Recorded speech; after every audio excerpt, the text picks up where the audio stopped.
बिस्मिल्लाहिर्रहमानिर्रहीम अस्सलाम वालेकुम। मैं मोहम्मद नवाज शरीफ तुम तकने पे माड़ा YouTube channel village life style secret. मैं उम्मीद करना तुम सारे खैर खैरियत नाल सो। Lahori ration salad.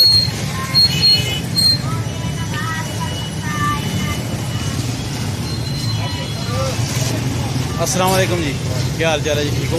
खैरियत है जी। तुसां कोल ये सवाल करना सी कि तुसां दा जहन किस तरह आया इस इत्थै पहली दफ़ा पिपल कलोनी विच रेशन सैलड जिहड़ा है ये पहली दफ़ा आया। किस तरह तुसां दा जहन आया कि वाम किस तरह पसंद आसी, किस लिहाजों तुसां ये जिहड़ा है ना ये ठिया लाया इत्थै? इस लिहाज ठिया लाया कि वाम ने शौक ना खाती है, क्योंकि इसका कंसेप्ट कोई नहीं इधर पेपल इसका कोई इतने होर कोई काउंटर नहीं है, ठिया नहीं लगा है। पहला काउंटर इस तरह आया, बाकी साढ़े होर भी कई काउंटर लगे ने। अल्लाह का शुक्र है कि कम शम ठीक है। सानू माल तैयार मिलता वही तैयार करते हैं भाई।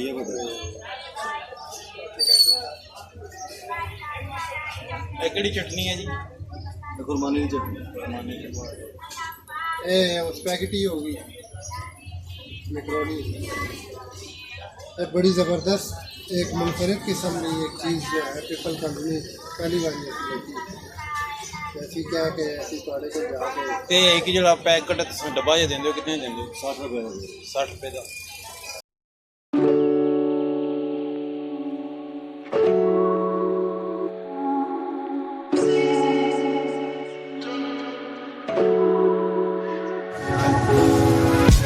इसी तरह पकड़ पाए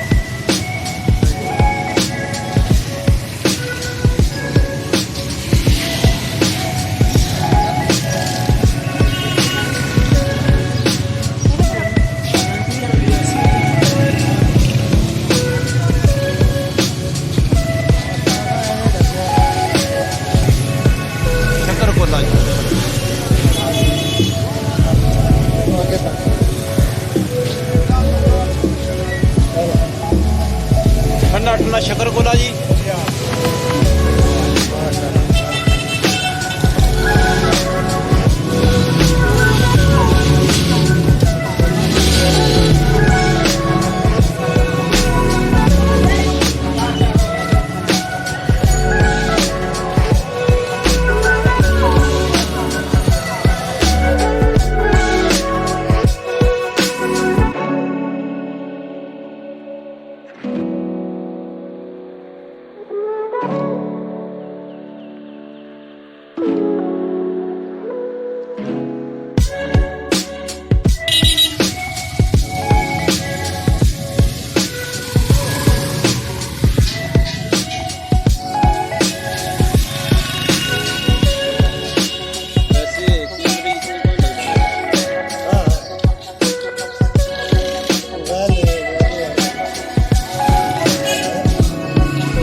ज़्यादा मार्केट है।